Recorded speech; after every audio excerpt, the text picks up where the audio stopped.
How do you tell the most powerful man you know that his very presence is a poison? You don't. You must be clever. This is the story of how a village declared a silent war on a billionaire's stomach.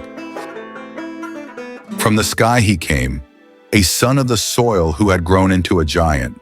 His name was Jabari, which means brave one. But the world knew him as the Colossus of Commerce. Jabari was a man of immense stature, not just in wealth, but in body. He was a mountain of a man, his frame broad and bulky, his belly a proud, round testament to a life of conquering feasts. His hands, thick-fingered and always in motion, had built empires, but they had also shoveled unimaginable delicacies into his mouth. Jabari did not eat the village's food. He found it too simple. His palate was a global cemetery of tastes. He craved the extreme, the sourest, the saltiest, the most fermented. His chefs prepared meals that were a symphony of decay and excess. The villagers, bringing their welcome gifts of yam and cassava, would catch a whiff from his tent, and their smiles would falter. They had never smelled food that smelled so wrong. And then the true curse began. The waste from Jabari's kitchen, the discarded shells, the rancid fats, the rotting leftovers, was burned. This was not the clean, woody smoke of a cooking fire. This was a plume of despair, a foul, greasy cloud that carried the ghosts of 1,000 disgusting meals. It settled over the village, a blanket of stench. It seeped into the thatched roofs. It clung to the drying clothes. It stole the aroma from the cooking pots. The very air of the village was poisoned. The people could not breathe. They could not eat. But they were people of great respect. They would not insult their benefactor with a direct complaint. So under the moon the elders gathered. They spoke not of attack, but of strategy. Mama Keiji, whose wisdom was as old as the baobab tree, spoke last. "The lion is too strong to confront head-on," she said. "We must be like the spider, clever and patient.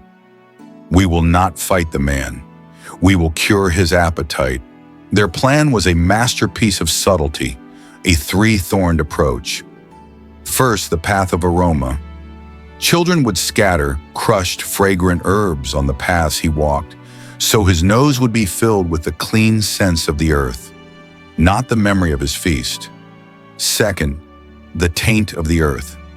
They would divert water through beds of strong, cleansing herbs, so it would flow into his waste pit, accelerating a natural decomposition that killed the foul smell. And the third, the most daring, the feast of forgetting. Mama Keiji went to the giant's door, not as a beggar, but as a queen offering a gift. She presented him with a humble snack to cleanse his palate between his great feasts. Jabari, amused by the audacity, accepted.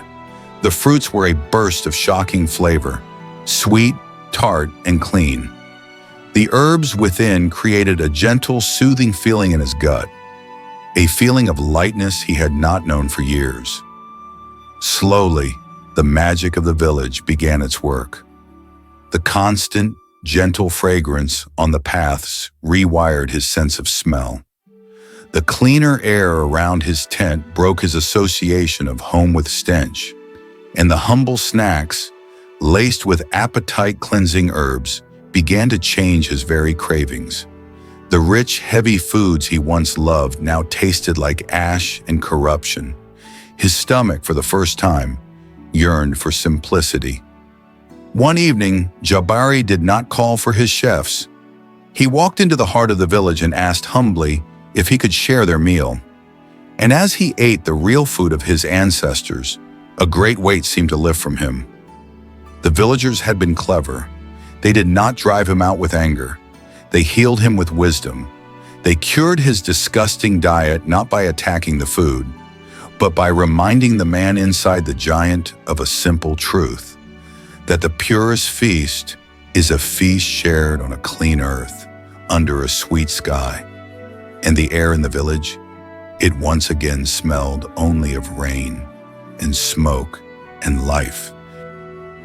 And as the sun rose on a new day, a miracle, woven not from magic, but from wisdom, had taken root. The vile graying cloud that had choked the sky was gone. The air once again told its old, familiar stories. It carried the scent of dew on dust, of the first cooking fires, of the wild flowers that pushed through the earth. The village could breathe again. And the giant Jabari stood at his door. But he was no longer a colossus set apart.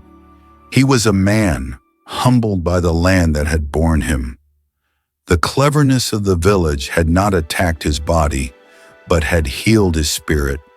They had reminded him of a language his soul had forgotten, the language of the wind, the soil, and a hunger that was pure.